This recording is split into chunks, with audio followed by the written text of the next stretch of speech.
Como muchos de ustedes ya saben, y los que no lo saben es bueno que lo vayan sabiendo, la Brigada para Leer en Libertad, que trae los libros a la calle y que convierte la calle también en un foro de discusión, como resultó ahorita con la conferencia de Virgilio, también regala libros. Y esto nos permite saber, esto y otras cosas nos permite saber que las estadísticas del gobierno federal sobre la lectura son falsas. Las estadísticas que dicen que los mexicanos leemos 3 libros al año, solo consideran los libros que se venden en las librerías, no consideran los que se regalan, los que se roban, los libros piratas, los libros de viejo, los libros que se prestan, ni los libros que se regalan. Y yo no sé cuántos ejemplares regalará la Brigada al año, pero son, se cuentan por decenas de miles. Acá me está diciendo Pepe que 400,000 en 4 años. ¿Como 400,000? 400,000 libros al año regala la Brigada para Leer en Libertad. 4 años. En 4 años, o sea, 100,000 al año. 100,000 libros al año, en promedio. Entonces, hace la Brigada para Leer en Libertad un trabajo fundamental para demostrar, entre otras muchas cosas, que la estadística del gobierno federal es una patraña. En México la gente sí lee, y además quiere leer, y quiere saber, y quiere conocer historia, y quiere enterarse, ¿sí? Y entonces, bueno, yo he colaborado con la Brigada en la medida de mis posibilidades, cuando puedo, y ahora el pretexto es este librito, este librito que editó la Brigada, que le pusimos 100 preguntas sobre la Revolución Mexicana. ¿De qué se trata este libro? Este libro se llama así, tiene este título así de raro porque perteneció originalmente, circuló poco, a una serie que editó Grijalvo que se llamaba 101 preguntas sobre tal y tal otra. Para que no fuera exactamente el mismo, le quité una pregunta por ahí, no me acuerdo ni cuál, y lo convertimos en 100 para poder regalarlo, para que no fuera el mismo formato de Grijalvo, que pertenecía a una serie que eran 101 preguntas sobre lo que ustedes quisieran, sobre el orgasmo femenino, sobre la cocina española, sobre los héroes en la historia de México, sobre la fe musulmana, cualquier cantidad de temas. Entonces, para sacarlo de esa colección y poder regalarlo, le cambiamos el título, pero en realidad es ese. Y la idea de esa colección de Grijalvo, que sigue este libro, es de la manera más ágil posible y en este formato didáctico de pregunta-respuesta, informar sobre algún tema.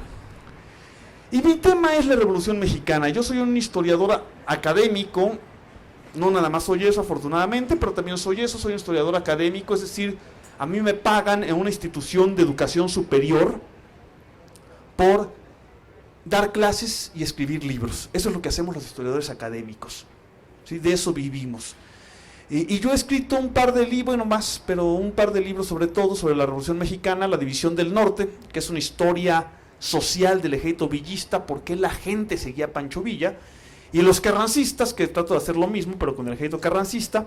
Ahora estoy terminando un tercer libro sobre la Guerra Civil de 1915, y he escrito varios artículos académicos y así por el estilo, de tal modo que lo que quise hacer en este libro fue sintetizar, en este formato didáctico de pregunta-respuesta, mi posición, mi opinión, mi interpretación de esta Revolución Mexicana. Eso es lo que ustedes se van a llevar al final de este evento. Ese es el libro que la Brigada les va a regalar, y ese es lo que significa ese libro. Ahora bien, una vez que les digo qué es este libro que se van a llevar, ¿para qué diablos la Revolución Mexicana? ¿Sí? ¿Por qué le he dedicado yo en particular unos 20 años de mi vida a estudiar la Revolución Mexicana y los que me falten, y a dar, no sé, calculo que unas 300 conferencias sobre el tema, y haber escrito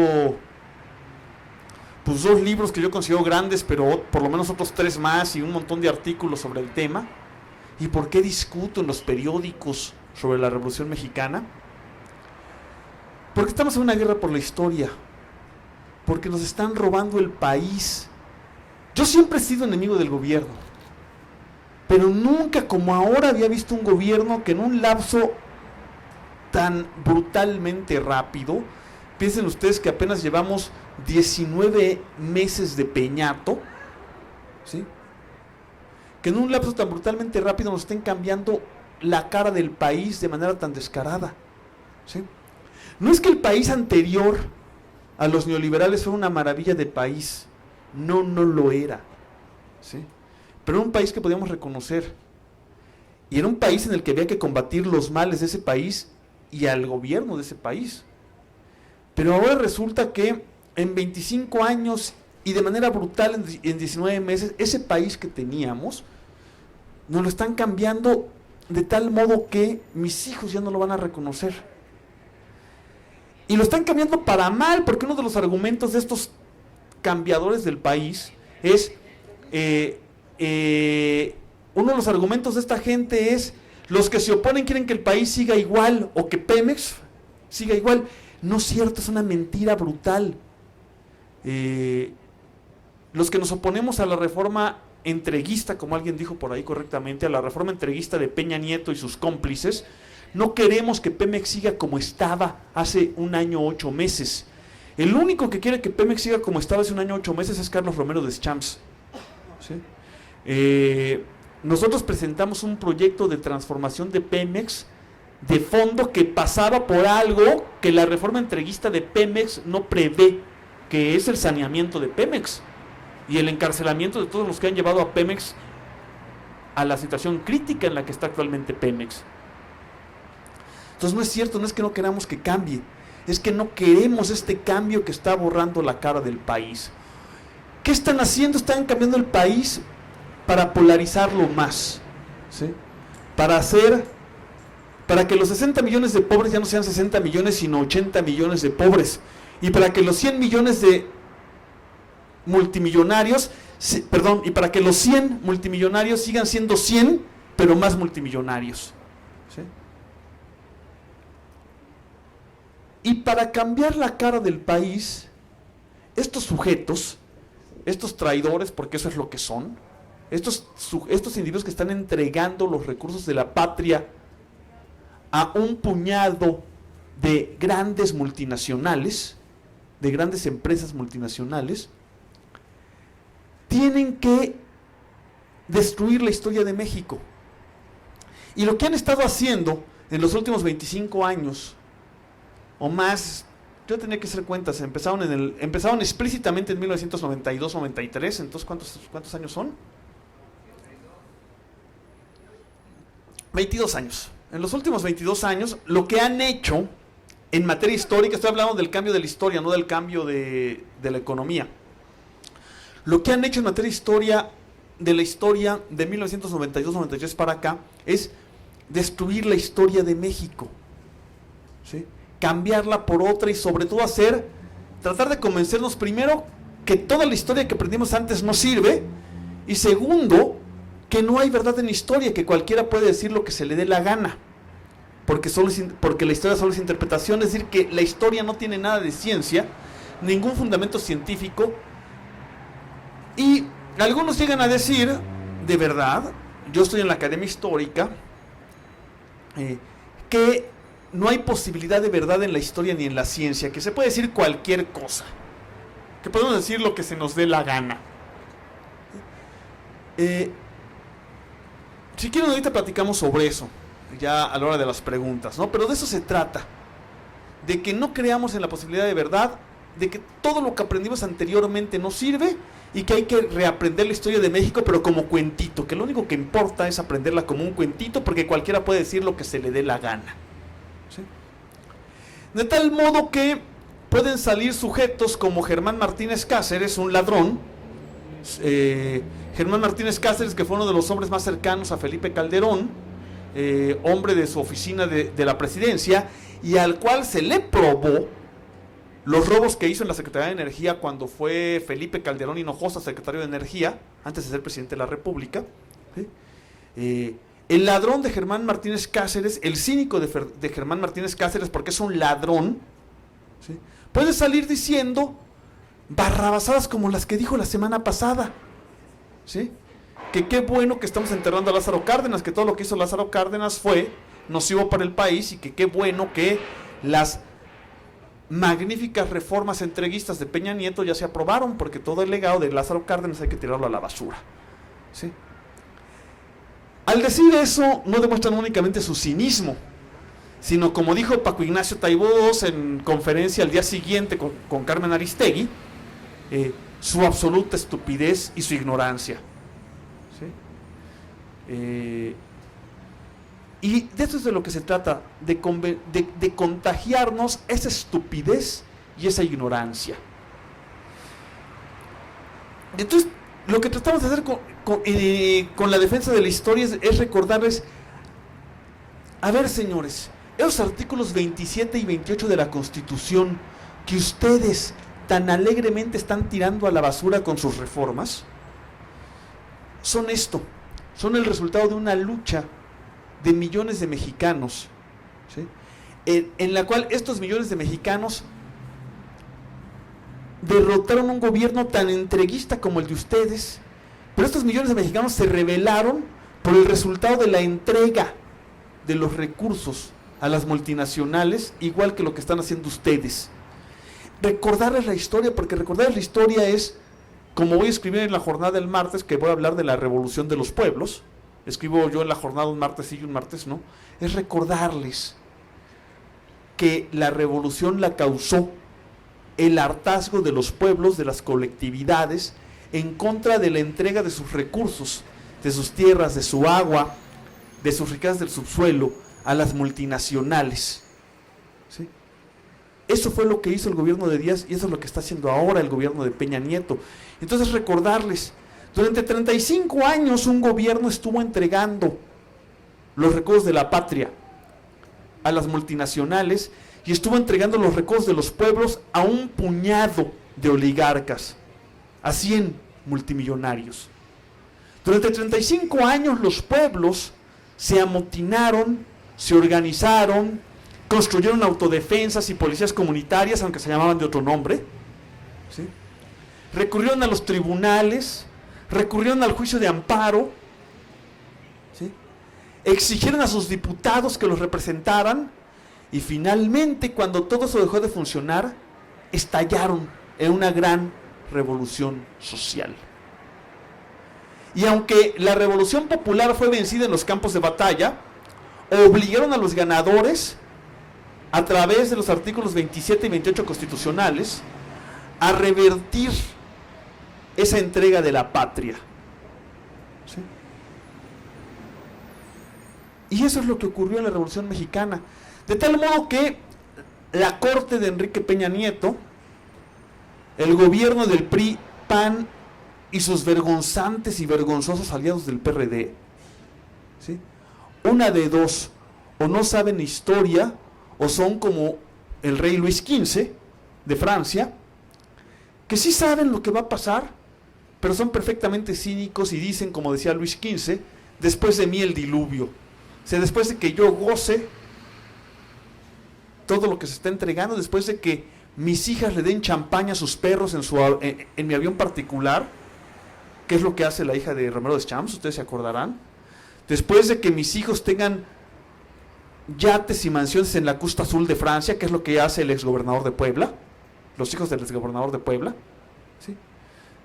Después de que mis hijos gocen toda esa riqueza inaudita, incalculable, incluso incomprensible, ¿sí? Que venga el diluvio, no importa, yo ya gocé, ¿sí? Eso era lo que decía el rey Luis XV, eso era lo que significaba después de mí el diluvio que decía el rey Luis XV y su corte fastuosísima en medio de un país en el que la gente se moría de hambre.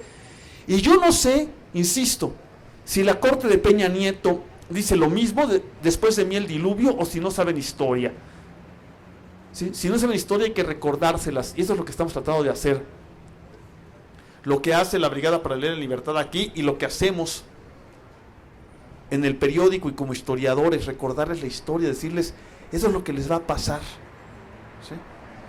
Claro que a ellos no les importa, les cuento otra cosa de la Revolución Mexicana.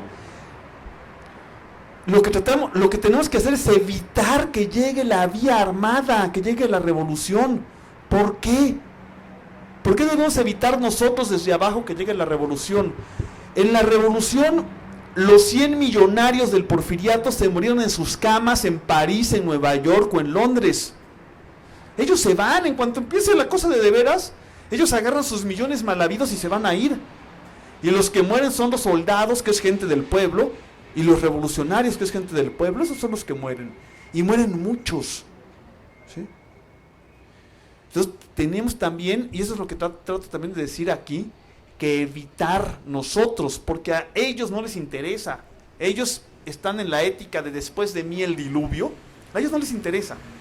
Somos nosotros, es nuestra tarea evitar que se repita la Revolución Mexicana. Y eso es lo que hemos estado tratando de hacer. Es decir, encontrar la manera pacífica de parar la entrega de los recursos del país a las multinacionales y a esos 60, que no son 100 ni siquiera, y esos 60 multimillonarios. ¿Sí? ¿Cómo podemos encontrar esa vía pacífica? Entre otras cosas, siendo consciente de lo que pasa cuando no somos capaces desde abajo de pacíficamente evitar la traición a la patria. Yo quería explicarles muy rápido de qué es este libro, para, como dije en la invitación que hice a través del Twitter, más bien platicar con ustedes de Revolución Mexicana y hacer de esto una vez más un foro. Entonces, más bien, lo que voy a pedir si me regalan una pluma y una hoja y pasarles a ustedes el micrófono para que hagan una ronda de preguntas y platicamos sobre la revolución. Muchas gracias.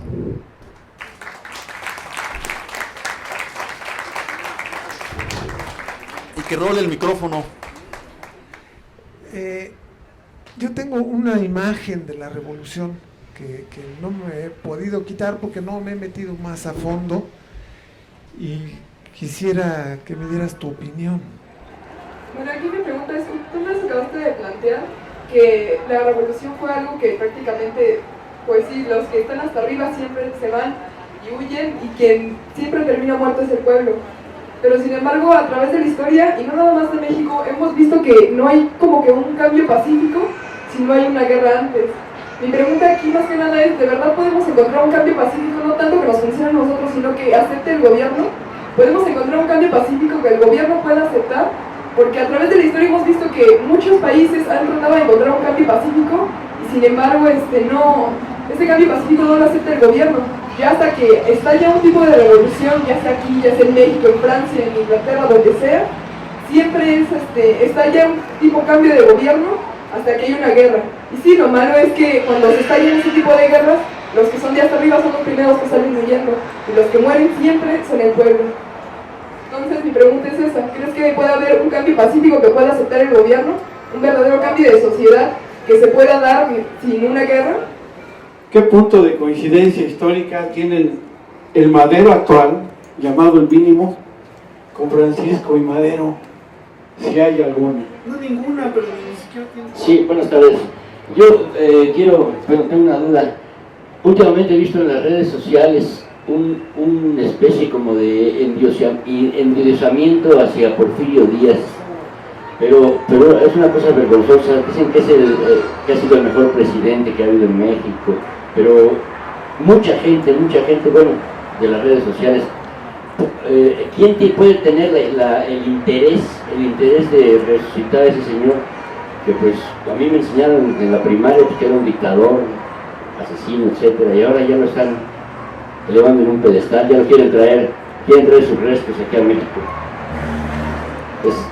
Mi pregunta es muy breve, me gustaría saber cuáles son los mecanismos a seguir, pues para poder permear entre la juventud, entre los chavos de ahora, esto que se puede dar en un futuro, ¿no? Esta lucha política, ¿no? Esta lucha social, que los chicos realmente se interesen, ¿no? por la problemática social, empresarial y económica que atraviesa nuestro país. A mí me gustaría saber de qué manera podemos hacerlo, ¿no? Muchas gracias. Este proceso que se está dando de cambiar la historia es un proceso en el que se está prefiriendo la desmemoria y la despolitización a través de la trivialización de grandes temas que son fundamentales para nosotros. Mi duda es mucho en relación con la pregunta que hizo la compañera. ¿En qué medida y cómo, o sea, qué medidas se pueden utilizar para no utilizar la guerra como vía revolución? Siempre utilizando bien la discrepancia de una cosa con la otra, ¿no? Y por otra parte, ¿cómo es que nos puede influir en no poder lograr ese objetivo que usted comenta, la violencia que de por sí ya existe. Es porque, independientemente de que sea por fines políticos o no, existe una problemática de violencia que ya nos está inundando hace varios años.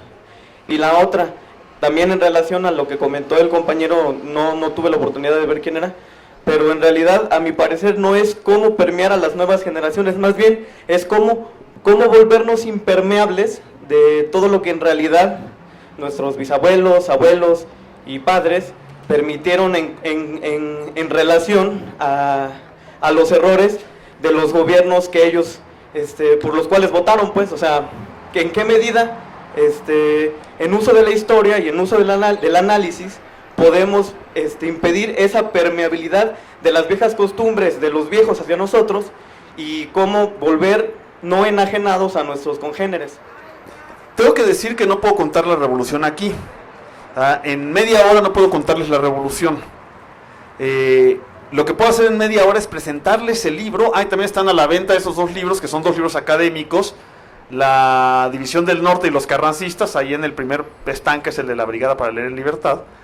Ahí un poco explico cómo se provoca la revolución y quién la provoca, y le explico de manera fundada en los documentos de la época, en los archivos, en las fuentes, en los testimonios, contrastados de unos y de otros, qué es lo que hay que hacer, contrastar qué dicen los enemigos de la revolución y los partidarios de la revolución. Eso está ahí en los libros, no lo puedo hacer en media hora, por supuesto, pero sí puedo provocarlos un poco a que lean. Creo que el verdadero objetivo de este tipo de cosas que son presentaciones, acá está el de los carrancistas y acá está la División del Norte, ¿sí?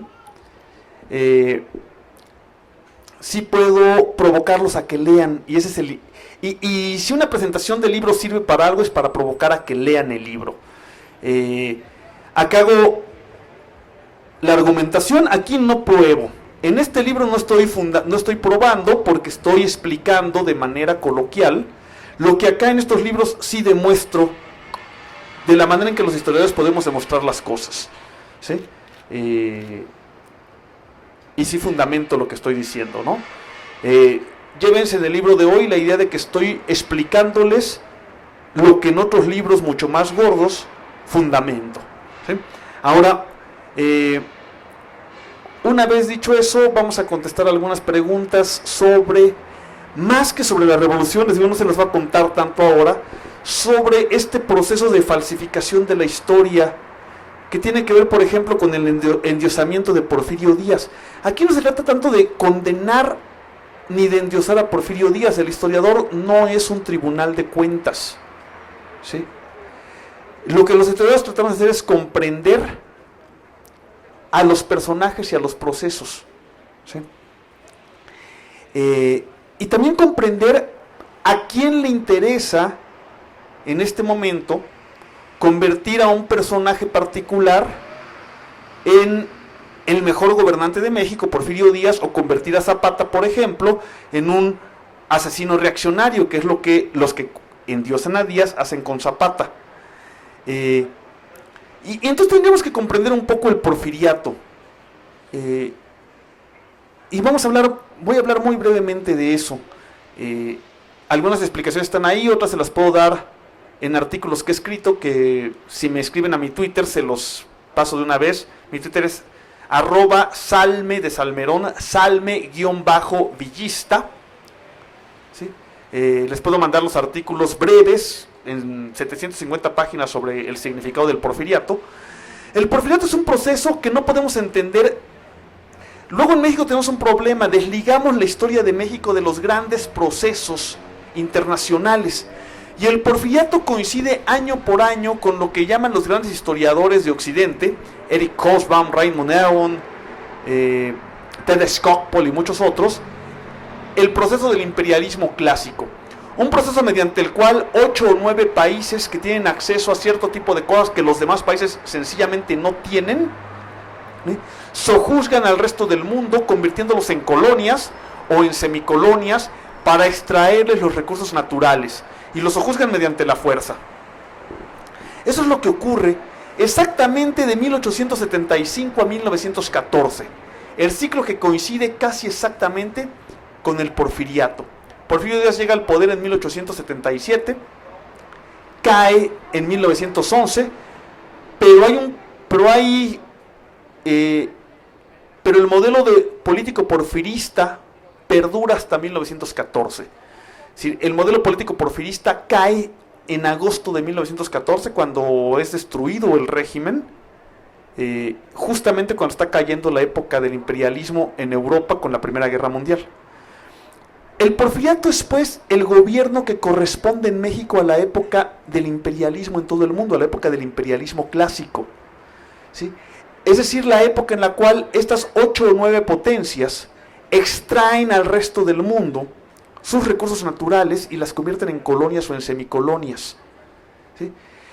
Y todos estos países, el resto del mundo, al convertirse en colonias o en semicolonias, también progresan, porque de estar fuera o relativamente fuera de los circuitos del mercado mundial, se insertan, o mejor dicho, son violentamente insertadas, en muchos casos a costa de verdaderos genocidios, como ocurre en África Ecuatorial, donde los belgas y los británicos exterminaron a poblaciones enteras para imponerle a las naciones de África Ecuatorial su incorporación al mercado mundial. Muchas veces a costas de... Aquí durante el porfiriato se realizaron genocidios contra los grupos humanos que no querían incorporarse a ese desarrollo.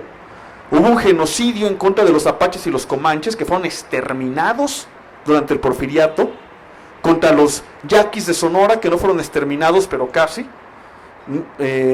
por el régimen no quedó, o contra los mayas rebeldes de Yucatán, tampoco quedó por el régimen, prácticamente fueron exterminados, porque se oponían al tipo de progreso que el régimen estaba llevando a cabo en el país. ¿En qué consiste el progreso porfirista? Es innegable que se rompe durante el porfiriato el estancamiento económico del país y el estancamiento demográfico en el que México llevaba 100 años. ¿Sí? Durante el porfiriato la población mexicana se duplica y la economía crece por 6. Indudablemente se rompe el estancamiento, ¿sí? Ahora bien, ¿progreso para quién? ¿A quién se beneficia con la ruptura del estancamiento? Los datos de los historiadores que han trabajado la economía del porfiriato no dejan ninguna duda, ¿sí? Los pobres en México en 1910 eran más y comían peor que antes del porfiriato. No queda duda, les puedo citar a todos los historiadores que han trabajado seriamente sobre el tema. Y resulta que al final del porfiriato el país creció, la economía o la macroeconomía se multiplica por 6, pero los pobres pasan de ser el 50% a ser el 70% de la población y comen peor que antes del porfiriato. Entonces, ¿a quién beneficia entonces este crecimiento por 6 de la economía, más allá de que la población se duplica? Beneficia a un puñado de gentes que en México está formado por 3 tipos de personas, ¿sí? Por los operadores de las grandes compañías transnacionales que se llevan los recursos del país porque el porfiriato los entrega, ¿sí? ¿Por qué? Porque así ocurrió en todo el país. Si no lo hubiera hecho Díaz, nos hubieran invadido y hubiéramos tenido una serie de guerras brutales, como está ocurriendo en todo el mundo. O sea, si el porfiriato no hubiera entregado la plata, el petróleo, el caucho, ahorita voy a contar eso, nos hubieran invadido como invadieron a China, como invadieron a otros países en aquel tiempo. No hubo necesidad de hacerlo porque el porfiriato lo hizo pacíficamente, ¿sí? Entonces el porfiriato nos ahorró esas guerras, si podemos decirlo, ¿sí? Pero ahorita voy a esa parte. Entonces, en México se enriquecen 3 tipos de personas que son una misma casi siempre: los operadores de estas compañías transnacionales saqueadoras, los altos funcionarios del gobierno y los hombres que mediante el despojo legal de los pueblos se convierten en latifundistas. ¿Y por qué digo que son los mismos? Porque podemos tomar nombres, los nombres de los 100 grandes ricos del porfiriato, y casi siempre vamos a encontrar que son principalmente una de las 3 cosas, pero que son las 3 cosas. Por ejemplo, el general Luis Terrazas.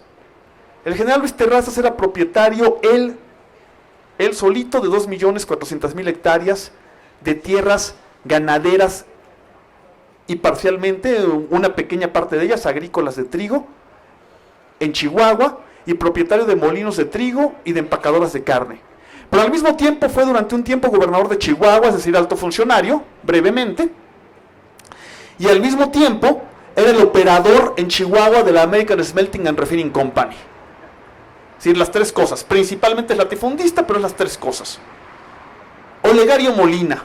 Olegario Molina fue gobernador de Yucatán y secretario de Fomento de Díaz durante mucho tiempo, y era además el comercializador de la International Harvest Company, que monopolizaba la comercialización del enequén, que durante mucho tiempo fue nuestro principal recurso de exportación del sector primario, bueno, del sector agrícola, ¿sí? Nadie podía comercializar el enequén yucateco, que era un producto fundamental en la economía de la época. Ahora ya no tiene mucha importancia económica, pero en aquel tiempo era importantísimo, ¿sí? Por fuera del International Harvest Company, una multinacional cuyo operador en México era Olegario Molina, y además él mismo era propietario de 30.000 hectáreas de tierras enequeneras en Yucatán. Es decir, una vez más, en un solo personaje, las tres cosas: altísimo funcionario, operador de las compañías transnacionales y latifundista, ¿sí? Enrique Krill, secretario de Relaciones Exteriores, embajador de México en Washington, gobernador de Chihuahua, dueño de 640.000 hectáreas, ¿sí? Y el principal operador de la International Rubber Company, la empresa de capital fundamentalmente estadounidense que monopolizaba la comercialización del caucho. Todo el caucho mexicano tenía que pasar por la International Rubber Company, cuyo gran operador en México era Enrique Krill. Y así por el estilo. Entonces podría yo repetirles, darles los 100 nombres, ¿no? No está Porfirio Díaz entre ellos, pero sí Porfirio Díaz Romero Rubio, su hijo, ¿sí?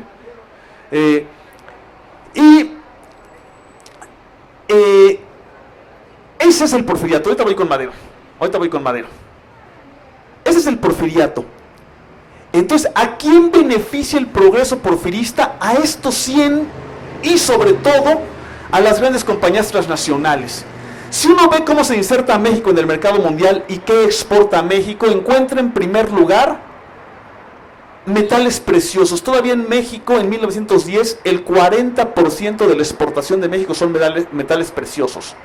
El 80% de la producción de plata en México la controla en 1910 la American Smelting and Refining Company, una multinacional fundamentalmente estadounidense, ¿sí? Y otras mineras británicas y canadienses, que eran británicas porque Canadá era una colonia británica todavía, era un dominio, una especie de semicolonia, ¿sí?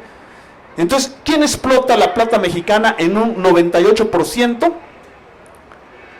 Compañías británicas, estadounidenses en primer lugar y británicas en segundo. En segundo lugar estaban el petróleo y los minerales industriales. ¿Quién explota el 95% del petróleo mexicano? La mitad compañías estadounidenses, filiales de la Standard Oil Company, y la otra mitad una compañía anglo-holandesa, filial de la Royal Dutch Shell. Bueno, que originalmente había sido una compañía de un empresario británico, Whitman Pearson Lord Coventry, que luego se la vendió a la Shell, a la gran multinacional, la Royal Dutch Shell. Exactamente las mismas que ahora van a regresar con la reforma de Peña Nieto. Luego, además de recursos del subsuelo que se exportaban como materias primas, ¿sí? No se procesaban en México, sino que se exportaban como materias primas para beneficio de estas grandes multinacionales, estaban algunos productos agroindustriales, los principales el caucho y el enequén, cuyos comercializadores ya se los conté, ¿sí? Entonces, esos eran los grandes beneficiarios del progreso de México, de este falso progreso del porfiriato. Las potencias imperialistas y sus grandes multinacionales, y un puñado de ricos, muy ricos. ¿Quiénes perdieron el porfiriato? El 70% de pobres.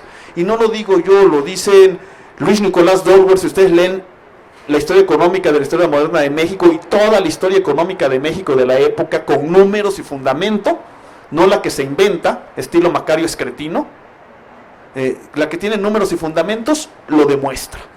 ¿Sí? No lo digo yo. ¿Y por qué digo que no lo digo yo? Porque yo no hago historia económica. No me voy a poner el sombrero que no me toca, pero sí conozco y sí he leído a los que la hacen y lo demuestran. ¿Sí? Contra este proceso de polarización y de entrega del país se hace la Revolución Mexicana. ¿Quién la provoca? La provoca el régimen al cerrar todas las vías pacíficas, y eso me va a permitir responder la segunda gran pregunta, porque aquí hay dos grandes tipos de pregunta.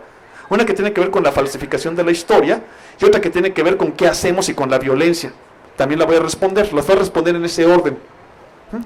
¿Quién provoca la violencia revolucionaria? El régimen al cancelar todas las otras vías, al cancelar la lucha sindical a golpes y a balazos, al cancelar la lucha jurídica de los pueblos en defensa de sus recursos, mediante artimañas jurídicas, mediante cambios a la ley y a golpes y a balazos, al cancelar la vía pacífica mediante un fraude electoral. El fraude electoral sí lo demuestro yo, con un montón de pruebas, el fraude electoral de 1910.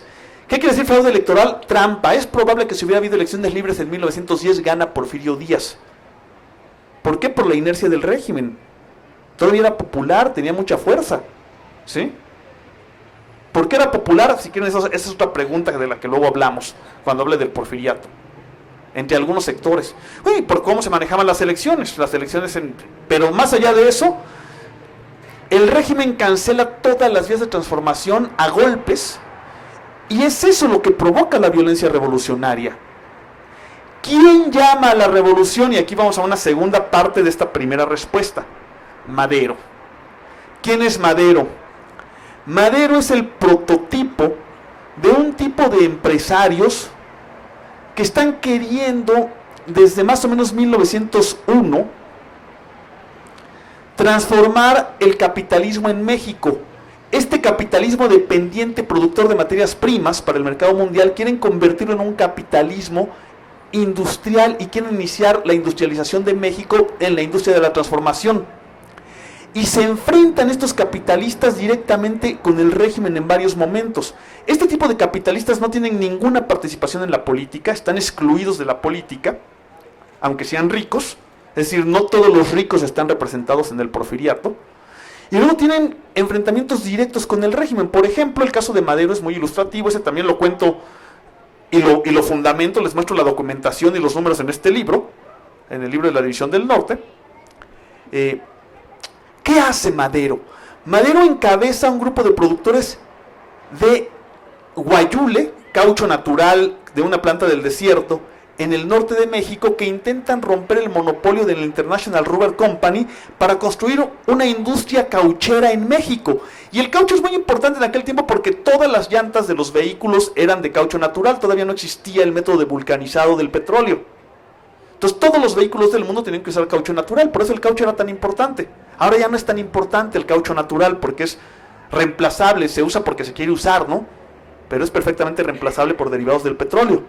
Pero en aquel tiempo era fundamental en la economía del mundo. Todos los vehículos usaban llantas de caucho natural. Madero encabeza pues un grupo de hacendados y empresarios mexicanos para romper el monopolio del caucho de la International Rubber Company. La International Rubber Company les hace una guerra de precios y el gobierno de Díaz toma partido por la International Rubber Company. Esto lo demuestro, insisto, aquí lo demuestro. No se los puedo demostrar ahora, pero aquí está demostrado. Y el gobierno de Díaz sabotea a los empresarios mexicanos en favor de la International Rubber Company, compañía norteamericana, por cierto. ¿Sí? Y el proyecto de Madero es un proyecto claramente explicado que busca el regreso de la legalidad liberal violada por Díaz, conculcada por Díaz, ¿sí? Es decir, la construcción de México como un país capitalista y liberal. Madero no quería otra cosa, nunca prometió otra cosa. Eso es lo que quiere Madero. Un país con institucionalidad liberal y en el cual se avance hacia la construcción de un capitalismo autóctono, no un capitalismo entreguista. ¿Sí? Eso es lo que busca Madero. A eso llama Madero. Lo explica perfectamente en su libro La Sucesión Presidencial en 1910. Y es lo que dice siempre. Madero no quiere otro tipo de revolución. Madero quiere quiere restaurar el orden liberal y la modernización del capitalismo. Pero el régimen de Díaz no le permite ni siquiera eso. ¿Sí? Hay que estudiar a Madero. Es un tipo sumamente interesante y de ninguna manera el loquito que nos presenta la propaganda antimaderista. Es un personajazo, un tipo coherente que se entrega por los demás hasta la muerte. Y de esos no hay muchos. Y yo a esos les llamo héroes. Aunque hayan tenido errores y aunque hayan sido espiritistas y aunque hayan invitado y aunque hayan cometido muchas tonterías, que muchas tonterías hicieron, yo los llamo héroes. ¿Sí? ¿Qué hace Madero entonces? Eso es lo que quiere Madero. Hay un mito de los desmitificadores de la historia que no lo han demostrado nunca. Jamás han entregado un documento al respecto, según el cual Estados Unidos ayudó a Madero. No hay un solo documento que muestre ni un ápice de ayuda material de ninguna especie de Estados Unidos a Madero. El principal beneficiado del gobierno de Díaz es el gobierno, son las multinacionales gringas en primer lugar y británicas en segundo. Si ustedes ven, en 1880 el 70% de la inversión extranjera en México era británica. En 1910 más del 55% es de capital estadounidense. Y todavía hay quien cree que Díaz era anti-yanqui. No lo era, perdón, lo siento. ¿Sí? Los números no me permiten mentir. E insisto, los falsificadores como Macario Schettino o como Catón o como Zunzunegui jamás han aportado un solo documento en defensa de la supuesta ayuda de los gringos a Madero. ¿Qué fue lo que hicieron los gringos? Hay que decirlo. En todo caso no le estorbaron. Le permitieron a Madero llamar a las armas desde San Antonio. No le estorbaron al principio. Cuando los gringos vieron que en febrero de 1911 la revolución estaba convirtiéndose en revolución, empezaron a perseguir al maderismo, y eso sí está documentado. También aquí ofrezco pruebas. Y entonces Madero de inmediato se va de Estados Unidos y entra a México. Y es entonces apenas que la revolución empieza a agarrar calor, en febrero, no el 20 de noviembre. En noviembre y en diciembre casi no pasó nada. Es a partir de febrero que Madero regresa al país que empieza a agarrar calor la revolución. ¿Sí? Entonces no es cierto.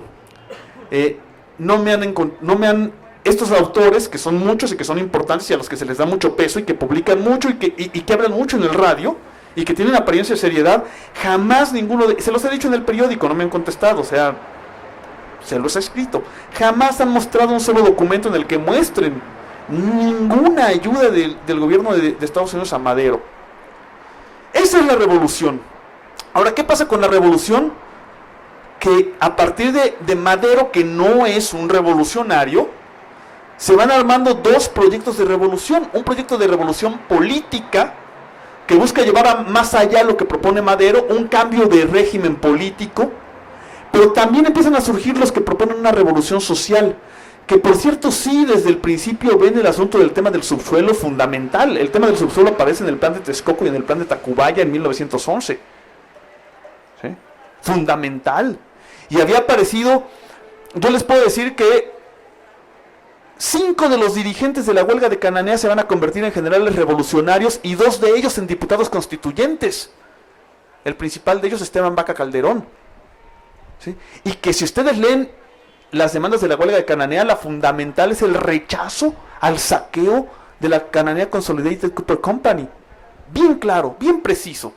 Y aquí, eso de acá se los cuento también en el de 100 preguntas. Y en el libro de los carrancistas, el vínculo de esos dirigentes de la huelga de Cananea con el liderazgo de la revolución y luego con la redacción del artículo 27 constitucional. Claro que tenían muy claro el asunto del subsuelo, lo están viendo, están robando al país. Ahora bien, los que quieren la revolución social, la alteración profunda de la propiedad, pierden la revolución. Zapata y Villa pierden la revolución. ¿Quiénes la ganan? La ganan los obregonistas a fin de cuentas.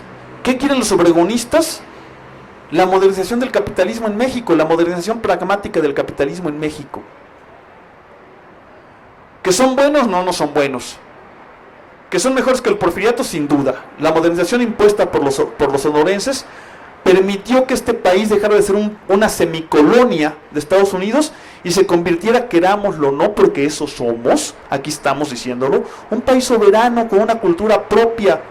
Durante la época de los sonorenses nace la Escuela Mexicana de Pintura, la Escuela Mexicana de Música, la cocina mexicana como gran cocina, la artesanía mexicana, las grandes temporadas de excavación arqueológica que van a empezar en 1908 con Gamio, ya en tiempos de Don Porfirio, pero es una sola, se convierten en política nacional, el rescate del pasado indígena, es decir, nuestro rescate cultural y nuestra construcción cultural son posrevolucionarias. Eso también lo cuento aquí muy brevemente y puede ser tema de una siguiente plática en la siguiente feria. Les voy a sugerir eso, cómo cambia cultural, cómo México nace culturalmente a partir de la revolución.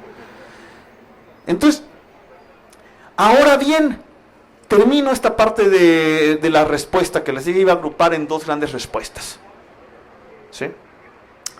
¿A quién le sirve endiosar a Porfirio Díaz? ¿Como a quién le sirve criticar? Ahora, insisto, y voy a hacer un paréntesis. Personalmente Porfirio Díaz es un tipo admirable, que tampoco nos vendan lo otro. Porfirio Díaz también fue un héroe de la patria. ¿Sí? Porfirio Díaz fue un soldado de la patria que luchó y se la rifó en serio en defensa de la soberanía nacional. Y luego Porfirio Díaz encabezó este proyecto porque Porfirio Díaz creía honestamente, entre más lo leo, entre más estudio el porfiriato y he leído un montón de cosas, más me convenzo de ello. Porfirio Díaz creía honestamente que esa era la ruta del desarrollo, que por ahí era, no veía otra. Sí, creo que honestamente lo hizo. Entonces no estamos aquí hablando de la persona Porfirio Díaz, que es un personaje sumamente interesante también, del que habría que hablar en otro momento. Estamos hablando de el significado histórico de los 35 años de su gobierno. ¿Sí? Una vez hecha esta salvedad, una vez dicho esto, ¿a quién le conviene hacer de Díaz un dios? ¿Sí? A los que quieren que se repita ahora, sin necesidad de hacerlo, porque es muy probable que en tiempos de Díaz no hubiera otra salida, ahora sí la hay. En tiempos de Díaz no había opciones, ahora sí las hay. ¿Sí? Quienes quieren hacer del modelo de Porfirio Díaz el nuevo modelo. Quienes quieren otra vez que nuestro petróleo salga como petróleo crudo para beneficio de la Shell y de las hijas del Standard Oil. Quienes quieren que nuestra plata salga sin refinar para beneficio de la Zarco o de Germán Larrea Mota Velasco, no me importa, son lo mismo. ¿Sí? Quienes quieren que seamos un país dependiente cuyos recursos estén entregados al extranjero, y quienes quieren que haya 60 millones de ricos cada vez más ricos y 60 millones de pobres cada vez más pobres. ¿Sí? Esos son los que dicen: viva Porfirio Díaz, hagamos lo que Díaz, destruyamos el legado de Cárdenas, como lo dijo explícitamente Germán Martínez Cázares. ¿Sí? A ellos les conviene que pensemos que Zapata era un reaccionario y que Villa era simplemente un asesino sin escrúpulos. ¿Sí? Y que la Constitución es una tontería que hay que tirar a la basura, como lo están haciendo. ¿Sí? A ellos y conste que ya dije que el México priista no era ni grande ni ideal, y que los que ganan la revolución son los canallas de Obregón. ¿Sí? Conste que ya lo dije. No, sin embargo, frente a la corte de Enrique Peña Nieto, Obregón y los suyos eran unos patriotas. Puta, coño. ¿Sí? Pero esa parte, a esos es a los que les sirve. Por eso esta idea de desmitificar, se lanzan bien valientes para desmitificar la historia. ¿Quién empezó con esa idea? Luis González de Alba, que es un parásito del gobierno, siempre ha vivido, no del gobierno como un empleado público. Yo respeto muchísimo a los empleados públicos que mantienen al país trabajando, los profes, los médicos del seguro y del ISSSTE, ¿sí? Los trabajadores petroleros que finalmente trabajan para una paraestatal, los trabajadores de a pie, no los zánganos sindicales. ¿Sí? Yo respeto mucho a los funcionarios públicos y a los trabajadores al servicio del Estado, no hablo de ellos. ¿Sí? Hablo de los que sin trabajar en eso cobran recursos para escribir libros, que le sirven al régimen. A partir de 93, con un libro lleno de mentiras, lo he demostrado en el periódico y nunca me ha contestado, por supuesto, que se llamaba Las mentiras de mis maestros, Luis González de Alba se lanza a desmitificar y se la agarra contra la historia oficial priista. Esa historia oficial ya no existe porque al PRI no le gusta ni le conviene, el PRI mismo ya la abandonó. Y no era una buena historia, no voy a defender la historia de los años 70, no servía esa historia, era una historia mecánica y mesiánica que no servía. Pero los desmitificadores se lanzan contra ella, no cuando le sirve al gobierno. Luis González de Alba, Catón, Zunzunegui no escriben en los años 70 en contra del gobierno. No, escriben en los 90 y bajo los regímenes panistas, cuando ya no le sirve al gobierno. Cuando el gobierno quiere tirar todo lo que esa historia significa. ¿Por qué? Porque quiere acabar con la expropiación petrolera, quiere acabar con la expropiación de la industria eléctrica, quiere acabar con los artículos 27 y 28 constitucionales. ¿Quiénes son los falsificadores de la historia entonces? No son los valientes que ellos se pintan que se lanzan contra una historia oficial que ya no existe y que al PRI ya no le sirve. ¡No!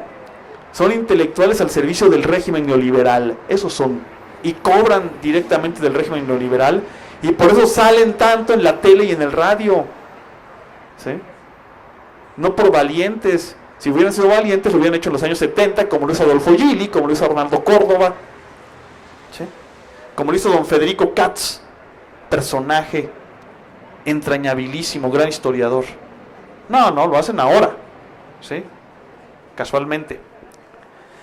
La segunda respuesta. La segunda respuesta o la segunda serie de respuestas tienen que ver con la violencia. Primero, nos educaron bajo el signo de las revoluciones.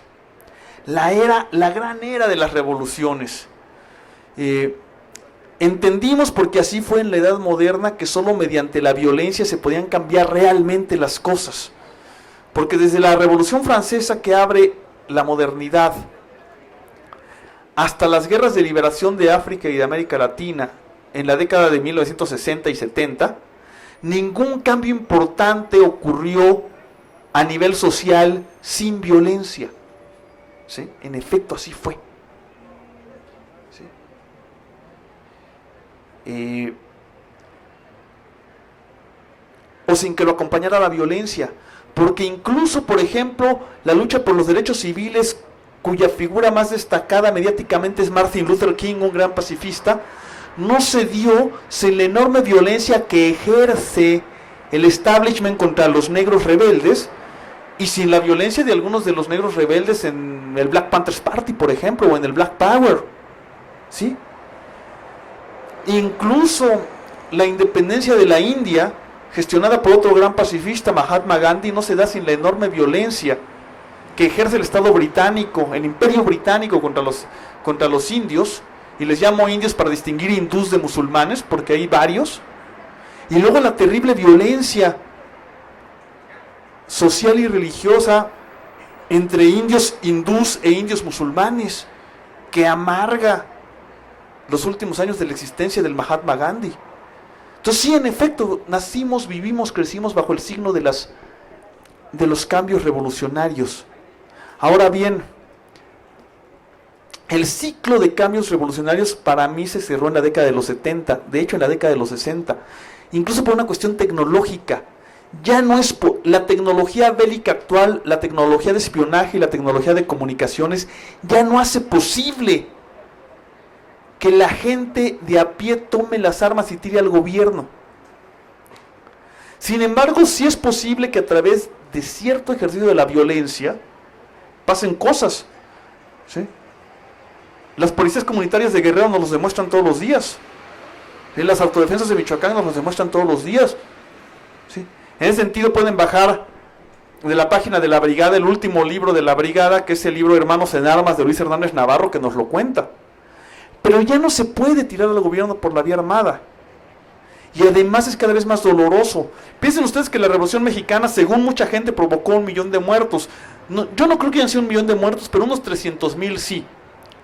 300,000 muertos son el doble de los provocados por la guerra de Calderón, para un país de 15 millones de habitantes. Imagínense el tamaño, el dolor la cantidad de sangre que tiene que correr para que la violencia cambie las cosas.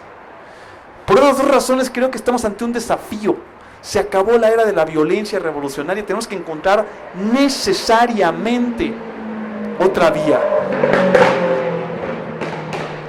¿Cómo? Ojalá supiera. ¿Sí?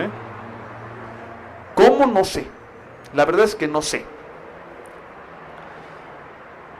Pero sí veo una posibilidad de acción, y la posibilidad de acción es respaldar todo el movimiento social que por todos lados está surgiendo.